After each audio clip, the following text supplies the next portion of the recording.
Olá, muito boa tarde. O Sem Censura de hoje vai falar de jazz, de cinema, de Clarice Lispector e de samba. Aqui no estúdio, os nossos convidados estão quase todos já. Está faltando uma pessoa só, mas que já está chegando. Nós estamos com o João Senise, que é um jovem cantor de jazz e está lançando o seu quarto CD, Influência do Jazz. A Carolina Ferraz é uma atriz, ela é chefe, também ela é apresentadora de televisão e ela vem aqui nos falar sobre o filme Glória e Graça, onde ela vive uma transexual. Já já ela chega. O Lira Neto é jornalista e escritor, ele vai nos falar sobre o primeiro volume do seu livro Uma História do Samba, onde ele conta as origens desse símbolo musical da cultura brasileira. E nós estamos com Nicole Algrante, que é produtora e roteirista. Ela está produzindo a performance literária Lispector com Minhas Queridas, que é baseada nas cartas que Clarice Lispector escreveu para suas irmãs. Nós estamos com Camila Abreu, nossa produtora de web, que vai explicar como vocês, telespectadores, podem participar do nosso programa. Camila, tudo bem? Tudo ótimo. Para participar do nosso programa não tem mistério. É só você entrar nas nossas redes sociais, usar a hashtag Sem Censura e dar a sua opinião, fazer a sua pergunta, dar o seu comentário, enfim, a participação é livre. Maravilha, Camila. Deixa eu começar conversando com o Lira. Tá cansado? Olha, eu estava, mas quando a gente entra na roda viva, deixa o cansaço de lado e tem que trabalhar. Eu estava cansado quando eu terminei o Getúlio, né? Eu entrevistei você estava muito cansado. Estava, foi o terceiro volume, eu terminei aos cacarecos, assim, aos pandarecos, né? E aí o meu editor, o Luiz Schwartz, faz a célebre pergunta, né? Qual é o próximo? Vocês têm que produzir um próximo. E eu disse, olha, só não quero escrever mais uma biografia de político. Né? Era um momento político, inclusive, muito tumultuado do país, a gente não conseguia, ainda é, né? Ainda está sendo. Era o quê? Final de 2013, 2014? Final de 2013, né? Exatamente, 2013, 2014, toda aquela confusão. E aí eu disse para ele, olha, eu queria fazer agora uma coisa que me desse muito prazer. Né? Para compensar meu cansaço, tem que ser algo que me satisfaça, que eu sambe à vontade. Aí eu acho que ele pegou um pouco no ar a coisa, ele sabe que eu sou uma pessoa que estuda muito, que me enfronho na cultura popular e também gosto muito de música. Então, eu acho que... Aí ele disse, por que você não faz uma biografia do samba? Né? E eu disse, poxa, é isso mesmo, né? Vamos fazer a biografia do samba, ou seja, contar a história do samba, que é uma obra essencialmente coletiva, a partir das trajetórias individuais dos principais instrumentistas, intérpretes, compositores, né? E fazendo um trabalho de tessitura narrativa. O que é que significa isso? Em vez de fazer um perfil biográfico de cada um desses personagens em capítulos específicos, eu preferi fazer com que as histórias, os fios de cada uma dessas histórias se entrelaçassem, né, para fazer essa trama, né, para entender de que modo esses fios também se condicionam, se determinam, né, e ajudam a contar uma história do outro. Né? Você começa antes do começo do século XX, né? Você começa lá atrás, e você pretende ir até quando? Pois é, esse primeiro volume ele começa ali no final do século XIX, vai até 1930, que é o período de formação do que a gente conhece como o moderno samba urbano, que é esse o meu recorte, é o meu objeto. No segundo volume, que sairá no ano que vem, eu vou cobrir a chamada época de ouro, a era de ouro, ou seja, do começo dos anos 30 até meados da década seguinte, até 1945, mais ou menos. E o terceiro volume vai de 1945 e eu precisava de um corte, precisava de um final. Né? E eu imagino que esse corte será a construção do sambódromo, em 84. Tá bom. Né? Porque aí, a partir daí, o samba e as escolas de samba, de forma particular, elas ganham uma nova dimensão e viram um grande espetáculo mais gerido pelo turismo do que pela cultura, né? Atendendo uma outra lógica completamente diferente. Então, talvez o corte final seja esse. Ele não está decidido, mas eu acho um bom recorte. As super escolas de samba S.A. Exatamente. Olha só, tem história. O samba, ele realmente foi perseguido pela polícia, foi visto como coisa de pobre, marginal e bandido? Você fala sobre isso. Sim. O que é que a gente tem que, para compreender as origens do samba, e é por isso que o subtítulo desse primeiro não é a origem, é as origens, até para mostrar que o samba é plural, né? Ele não tem uma única origem. Eu não fico na discussão bizantina para saber se o samba nasceu na Bahia ou se o samba nasceu no Rio, se foi no morro ou se foi no asfalto. Isso para mim é secundário, né? Ou seja, é tentar compreender exatamente as forças que impactaram a formação desse samba. E aí, o que foi mesmo que você perguntou? Acabo falando pelos cotovelos. Não, é para saber se você fala da história do samba ser realmente perseguido, coisa de malandro, de marginal, de bandido. Olha, o samba nasce no meio de um extrato social bastante vulnerável, né, do ponto de vista econômico, do ponto de vista social.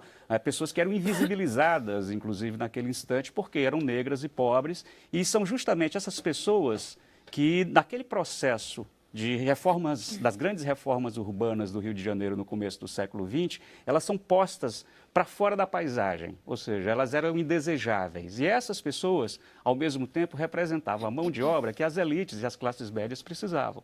Então, eles queriam afastar da paisagem, mas não para muito longe, porque ali era a mão de obra que eles utilizavam, a mão de obra barata.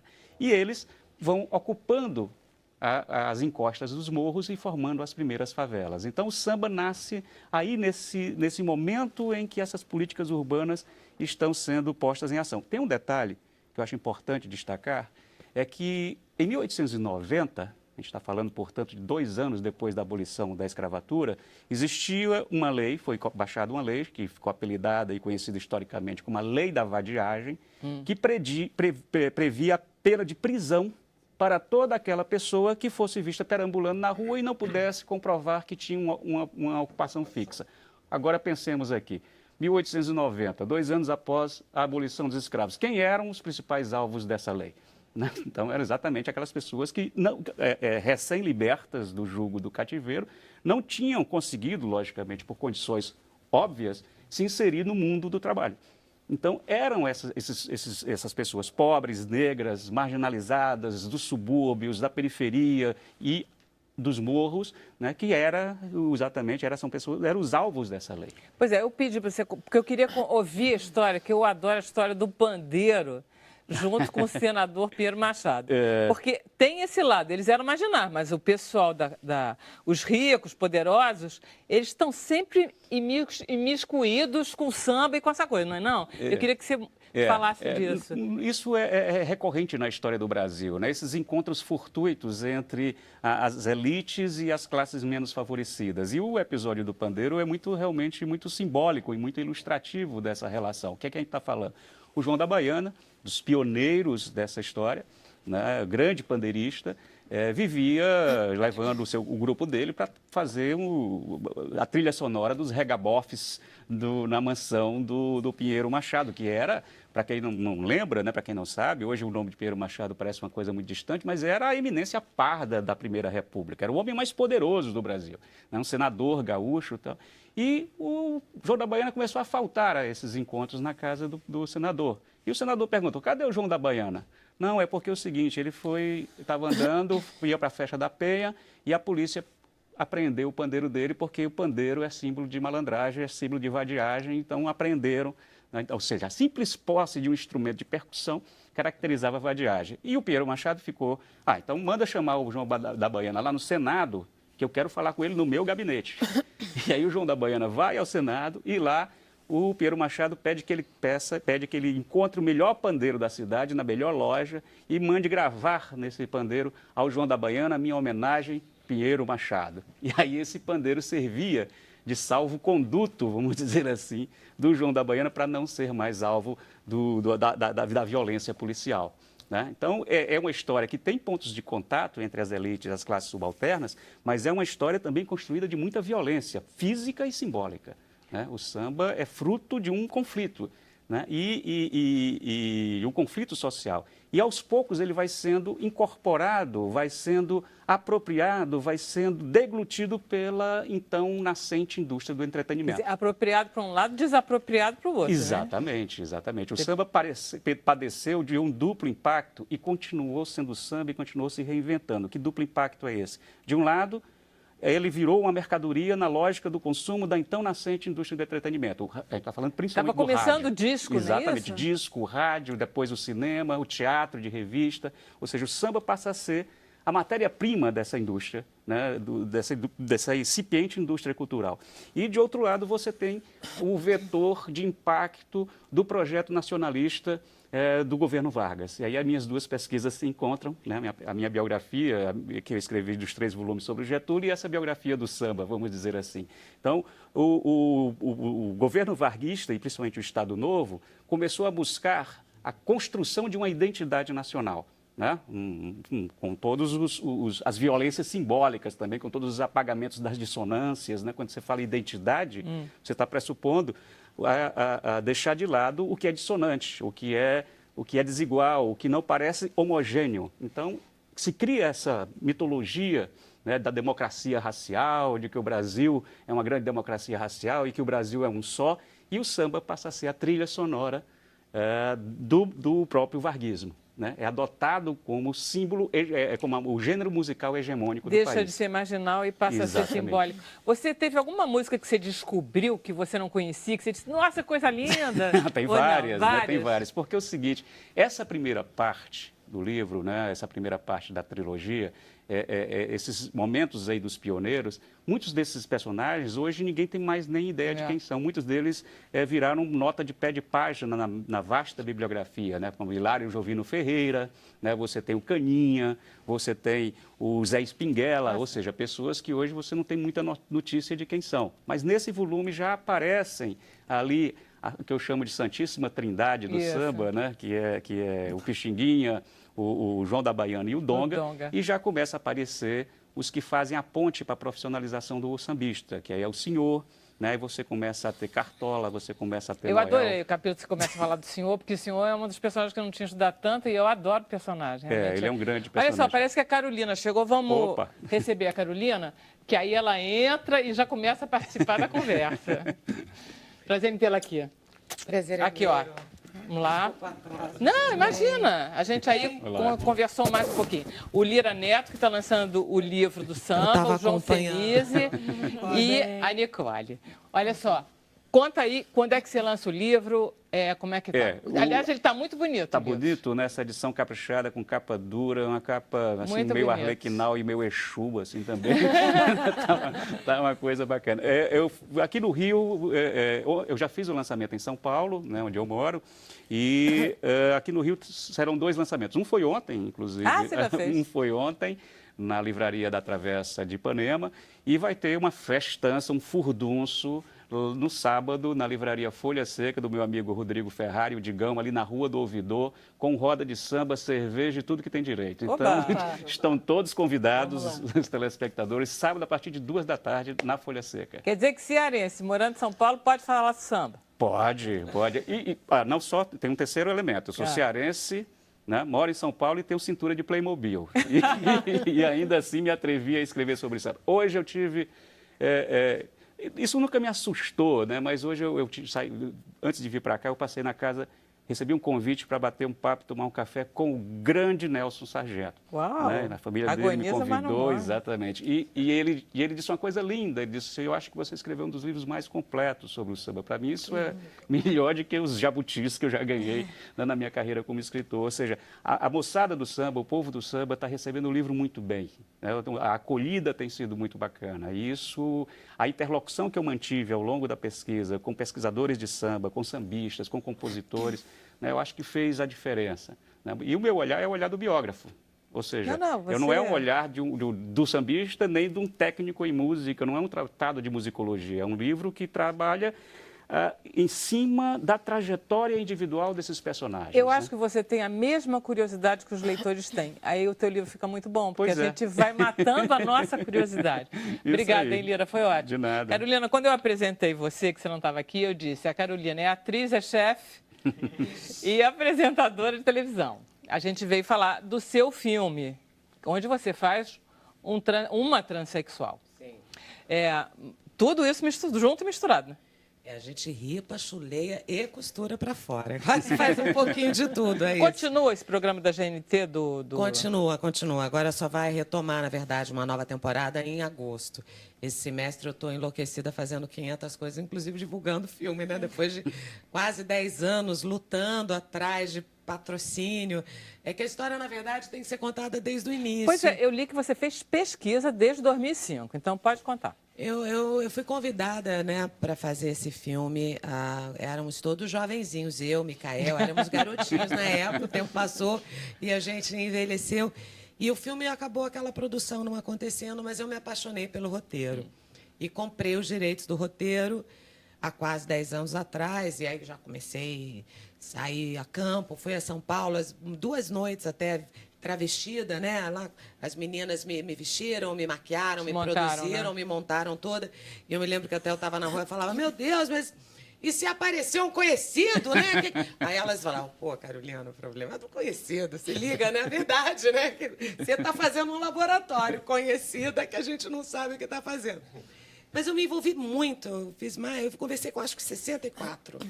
Nossa. Transsexuais, na época, isso há quase 10 anos atrás. Pois é, hoje em dia essa discussão está mais aberta, né? Coisa. 10 anos atrás já era mais fechada. A gente não conseguia dinheiro de modo algum. Hoje está mais aberta, mais ou menos. Ainda há muito preconceito em torno do assunto. Ainda é um meio, infelizmente, muito marginalizado. Todas as pessoas da comunidade, né, elas sofrem uma ordem absoluta, uma pressão muito grande. É difícil conseguirem transcender. A realidade delas é muito dura, né? Muito triste. Até agora acabou de ser feito eles assinaram agora qual seria o termo? Acabei me esquecendo. Vem falando sobre isso. Uma regulamentação de lei, alguma coisa? Um manifesto, na verdade, no qual elas exigem que as personagens criadas, né, em roteiros ou em novelas, que sejam trans, sejam interpretadas por transexuais. Até queria falar sobre isso, porque eu apoio, sim, essa iniciativa delas, porque elas vivem num meio tão marginalizado e, às vezes, assim, independente da sua origem, você pode ser um ator extremamente talentoso, as pessoas não terem acesso ao seu talento, né? Porque o ator, ele é o resultado dos personagens que ele consegue fazer, não dos que ele tem competência para fazer, né? A verdade é essa, né? O músico também, né? O autor também, e assim vai, o livro que você consegue publicar. E elas não conseguem nem representar a si mesmas, né? Assim, eu acho que é muito válido, eu acho que é interessante. E acho que esse filme vem num momento bacana também. E ele abre muito esse debate. Claro que as pessoas estão perguntando, mas por que você, Carolina, e não por que, né? Deixa eu mostrar um pedacinho, porque aí a gente já conversa com o controle de causa. Emília, pode falar. Tá. Esse ponto aqui é um aneurisma. O que eu vou fazer com os meus filhos? Não tem nenhum outro parente? Tenho um irmão, faz mais de 15 anos que eu não vejo.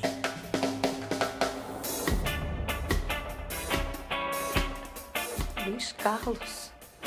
Agora é Glória. Tá bonita, tá vistosa. Vistosa, meu amor, é a Carmen Miranda com uma salada de frutas na cabeça. Eu sou linda. Eu tô com aneurisma. Oi? É fatal. Eu posso morrer a qualquer momento. Nem sabia que você tinha uma irmã. Mais ou menos, né? Porque irmã é quem fica do seu lado, te dá apoio, não quem aparece assim de repente quando tá precisando. E as crianças? Tem quantos anos? O menino tem 8 e a menina tem 15. Você tem pinto? Moreno? Tenho pinto, sim. Normal, igual a você. Sua mãe é uma mulher tão corajosa. Como que ela vai deixar a gente agora? Por que uma travesti não pode ser mãe? Quem seria você? Eu não seria, amor. Eu sou a Glória, tia da Papo. E antes de sair por aí fazendo bullying, vai comer feijão, pratica com as coleguinhas e, ó, faz uma escova nesse cabelo, né? Você sempre tentou empurrar a goela abaixo das pessoas. Esse seu jeito de ser. O papai não tinha obrigação de aceitar isso. Ele não entendia, ele tinha vergonha de você. Você não era o filho que ele queria ter. Eu sou a filha que qualquer pai queria ter. Muito bom, muito bom. Graças ao Flavinho Tambellini, meu Flávio parceirão, Tambellini, a parabéns, gente Flávio. concluiu aí Lindo, essa lindo. história brilhantemente, assim, foi um super companheiro. Mas você acha mesmo hoje em dia que você aí não teria feito esse... Não, esse projeto é o meu projeto, Tá. né? Eu tenho então direito você quer sobre fazer. ele, porque eu me apaixonei pela personagem, existe um envolvimento humano que transcende o gênero, no meu caso específico, né? Eu me apaixonei pela história dessa pessoa. A Glória eu achei genial. Acho que é um roteiro delicado, porque ele fala, no fundo, sobre família. É o reencontro dessas duas irmãs, o resgate dessa relação, o papel, né, no caso, desse irmão que hoje em dia é uma travesti, que se encontrou como Glória, né, deixou de ser Luiz Carlos. E como é que é essa vida agora, cuidando de duas crianças, sendo um adolescente? Eu acho que todo esse debate é muito interessante, ele é muito generoso, porque ele traz à tona uma coisa que está muito marginalizada, né?